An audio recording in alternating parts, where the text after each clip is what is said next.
Welcome to Cheat Sheet Tale, where secrets slip, lies unravel, and the truth always has a twist. Real stories, raw confessions, and shocking betrayals. Drop a comment if you've ever caught a red flag too late. Now, let's get into today's tale. My mom stole my grandmother's jewelry and gave it to my sister, saying she'll appreciate it more. My dad shrugged. What's done is done. I laughed and said, I guess you're right.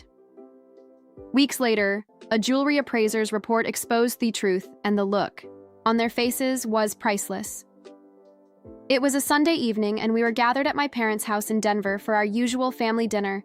The smell of roast chicken filled the air, and everything seemed normal after dinner. My mom, Evelyn, stood up and said she had something special to share. She reached into her purse and pulled out a small velvet box. Opening it, she revealed my late grandmother's cherished jewelry, a collection of vintage pieces that had been in our family for generations. She handed the box to my sister Madison and said, I've decided to pass these on to you. You'll appreciate them more. I was taken aback. Wait, wasn't Grandma's will clear about the jewelry being divided equally between us? My father Charles chimed in, what's done is done. Noah, let's not dwell on the past. I forced a smile, masking the storm brewing inside me. I guess you're right. Weeks passed, but the incident gnawed at me. I couldn't shake off the feeling that something was amiss one afternoon while sorting through some old documents in the attic. I stumbled upon a folder labeled Grandma's Estate. Inside was a detailed inventory of her assets, including the jewelry explicitly, stating that it was to be divided equally between her grandchildren, fueled by a mix of anger and curiosity. I decided to consult a jewelry appraiser. I wanted to understand the true value of what had been taken from me. The appraiser examined the pieces meticulously. These are exquisite. Here marked, the collection is worth a significant amount, especially the vintage diamond brooch and the sapphire necklace. I was stunned. The value was far beyond what I had anticipated. It wasn't just about the money, it was about the betrayal. Armed with the appraisal report and Grandma's estate documents, I confronted my parents and Madison during our next family gathering. I know about the jewelry's value and Grandma's wishes. I began laying the documents on the table. She intended for the jewelry to be divided equally between Madison and me. My mother's face turned pale. I thought it was best to keep the collection intact. She, stammered Madison, looked away, avoiding my gaze. My father remained silent. I trusted you, I continued. But you went against Grandma's explicit wishes. The room was thick with tension. My parents tried to justify their actions, but the damage was done. I decided to take legal action, not out of spite, but to honor Grandma's wishes and seek justice. The court ruled in my favor, ordering the jewelry to be appraised and its value divided equally between Madison and me. The process strained our family relationships, but it also brought clarity. I realized the importance of standing up for what's right.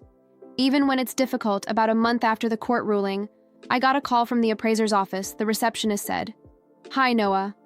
One more thing we were doing. A follow-up on some of the vintage pieces. There's a missing item from the original estate list, a gold locket with a hidden compartment. It wasn't part of the jewelry your sister brought in. That stopped me cold. I remembered the locket. Grandma used to wear it every Christmas, she told me once. This one's special, keep it safe when it's yours. I asked Madison about it. She played dumb. I don't remember seeing a locket, she said. Shrugging, I didn't believe her. I wasn't going to let it go. I started digging. I went back to my grandmother's house, which had been sitting unsold for months. I convinced the estate manager to let me go through her old room one more time. I searched the drawers, the closet, even under the floorboards. Nothing then in a dusty shoebox. Pushed to the back of the closet, I found it, Grandma's gold locket. It was heavier.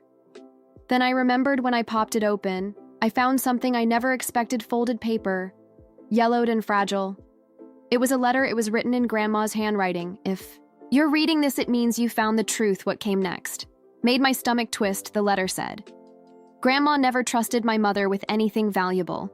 She had seen how Mom treated people behind closed doors, manipulative, always plotting. She's good at acting sweet, but she only cares about herself and Madison. The letter read, that's why the jewelry is to be split between you and your sister, but if Madison or your mother tries to take it, I'll fight it. I trust you. It hit me like a freight train. This wasn't just about jewelry. Grandma saw it all coming. She knew the letter also mentioned a bank account I'd never heard of. It's for you, only if things go wrong. Next day, I went to the bank mentioned in the letter, an old credit union downtown. I brought the letter some ID and asked about the account at first. The teller was hesitant. Then a manager came over after a lot of paperwork. They confirmed it. Yes, there was an account. Yes, my name was on it. No one else's. The balance, 43,982s. 93, I felt my legs go weak. This was no accident. Grandma had planned for this. She didn't just want me to fight back. She gave me the tools to win. I didn't touch the money, not yet. But now I had, more than a legal edge, I had leverage when Madison found out about the court ruling. She got cold, she stopped calling, stopped texting. She didn't show up to family dinners anymore. Mom defended her, of course she feels hurt. She thought the jewelry was a gift. I kept my mouth shut. For now, then Madison did something unexpected. She posted pictures of herself wearing the jewelry on Instagram, hashtags like sheer ventivibibs and winter family heirlooms, showing off pieces that were now supposed to be split, including the brooch that Grandma had said should go to me. Screenshots, I took them. All this wasn't just about greed anymore. It was about pride and maybe revenge. The final twist came a week later. I was going through Mom's old emails. She had once asked me to help her move to a new laptop and gave me access. She forgot I still had it. I wasn't snooping at first, but then I saw one that made me stop. Subject line: re the brooch deal. It was an email to a local antique dealer. She'd been trying to sell some of the pieces before Madison even got them. She hadn't given the jewelry to Madison because she thought she'd appreciate it. She just didn't want me to have any of it. I haven't decided what I'm going to do next, but I have a folder. Now, documents, letters, screenshots, appraisals, the account info. I'm building something. Because if there's one thing I've learned, it's this: you don't mess with the quiet one in the family, and Grandma knew that all along. A few days after I read that email, I got a call from an unknown number. I almost didn't answer, but something told me to pick up. Hello, is this Noah? The voice said. It was an older man. Shaky but direct. You don't know me. I was your grandmother's attorney. Name's Henry Langston. I just found out what happened, and I think there's something you need to see. That name rang a bell. I remembered Grandma mentioning him once back when she first got sick. He asked if we could meet in person. I said yes. We met at a coffee shop downtown. He was in his 70s. White beard, wire glasses, carried a leather briefcase that looked older than me. After we sat down, he pulled out a thick envelope. Your grandmother didn't trust anyone, not even me. So she left 2 wills, he said. The first was for show. The second, she gave me instructions to keep hidden, unless she felt something had gone wrong. I saw the news about the court ruling, and your sister's social posts. She'd be furious. He slid the envelope to me. She made it clear. If you come looking and there's evidence of betrayal, this becomes yours inside. The envelope was a second will in it. Grandma stated clearly, if her instructions were ignored, if any part of her estate was misused, all remaining assets were to go to me. Henry also handed me another document. It was a trust account. Apparently, the money I found in the credit union wasn't all that was just a backup fund. The real money tied into stocks, real estate, even some early investments in tech companies I'd never heard of. Grandma was quietly a lot wealthier than we thought. If everything went through, I'd be entitled to over $350,000 and full control of what she called the family legacy. Henry looked me in the eye. She wanted you to have the power to fix what she couldn't while she was alive. I left the coffee shop, shaking. This wasn't just about jewelry anymore. This was about everything. That same week, I got a strange DM on Facebook from someone named Rosa. I didn't know her profile was private, barely any photos. But the message was chilling. Used to clean your parents' house. There's something you should know. She claimed she was their housekeeper for 3 years. Quiet, paid under the table. She said she had seen my mom stashing away envelopes, cash, jewelry, even documents. She kept them in a fake bottom drawer in her bedroom dresser. Rosa wrote, I aunt saw her shred something with your name on it. I didn't know if I could trust her, but then she sent a photo when she secretly took of my mom holding the same gold locket before Madison ever got the jewelry. It was real, and I had proof. Then out of nowhere, Madison called me. No hello, no small talk. I know you've been snooping around, she said coldly. I know about the second will. If you go forward with it, I swear I'll make sure you regret it. I stayed silent. She went on, you're not the only one who shouted, dig through dirt. I knew what she meant. We had both done things when we were younger. Nothing criminal, but enough that a skilled liar could twist it. She was threatening to go nuclear. To ruin my reputation, maybe even go after my job.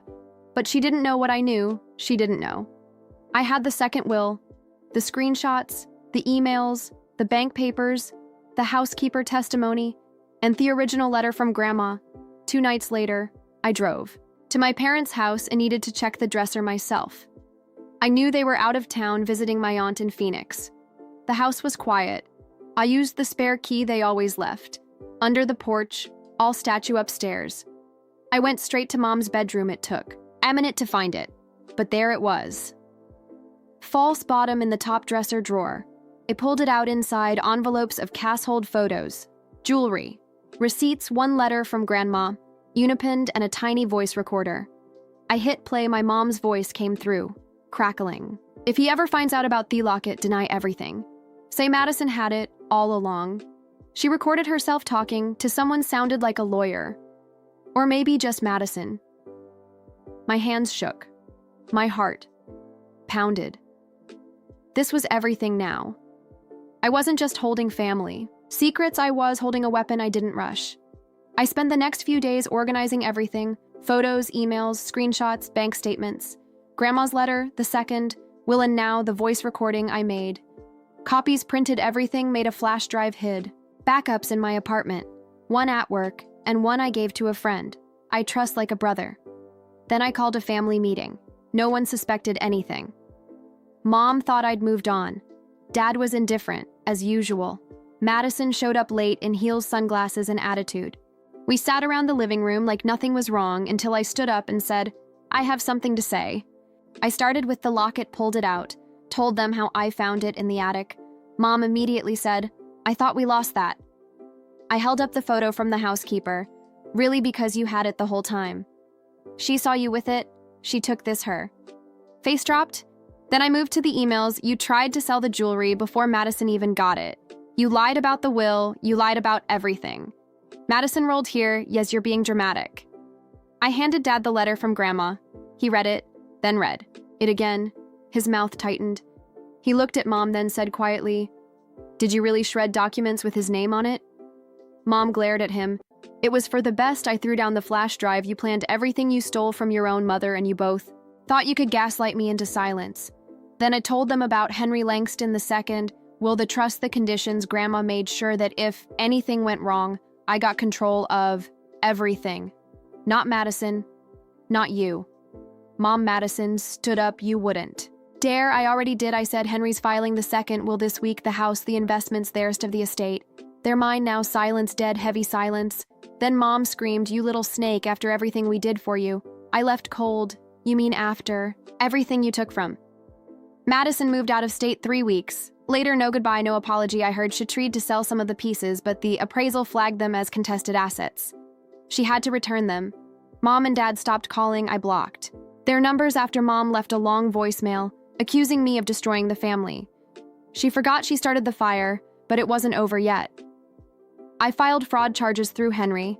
It went slow but steady. The emails, the voice recorder, and the forged estate records were enough.